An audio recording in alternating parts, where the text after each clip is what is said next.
way, way back because it knows the hands that rocks the cradle rules the world. But secondly, aren't the women of the Gemara much less, in fact, they're not mentioned really except for one or two exceptional women. Aren't the women of the Torah much more spiritual and much more fit in terms of heeding God's commandments? The question was, aren't the women of the Torah, as opposed to the Talmud, much more spiritually fit? Yes, the answer is yes, surely. The answer is in the positive. The women of the Bible are greater personalities than the poor Bruria who is alone in the Talmud, you know. And there was another one. In other words, in Talmudic times, women were pushed into the household, which is not true in the Bible. And if you look at Mea Sha'arim, it is even worse than the Talmud. Last question, yes.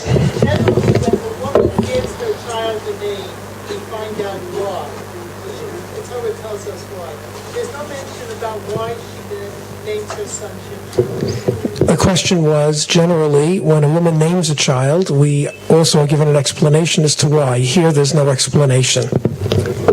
You know, I'm a biblical scholar. If there is no explanation, I can't give it.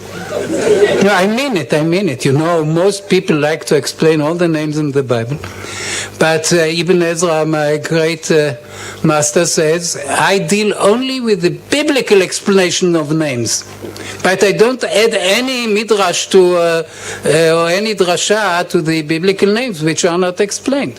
So if we have Reuven, Reu,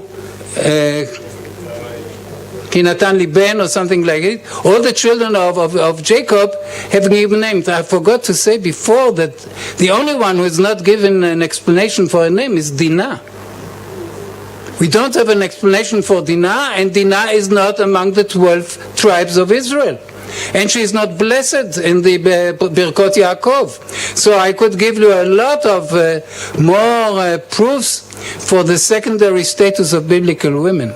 But here there is no explanation. But the scholars, like the rabbis, can't take this. So they say it comes from Shemesh. So he has a lot of hair, he will be like the sun, he will be strong like the sun. Maybe. I don't know. I really don't care, you know. I have so much to care about what is written, and written between the lines, that I don't have to add anything. Really, the greatness of the story is that the narrator is selective, and he knows what is important for you and what is not important. What is important is that she gives the name. She is the heroine of the story from the beginning till the very end. Thank you very much.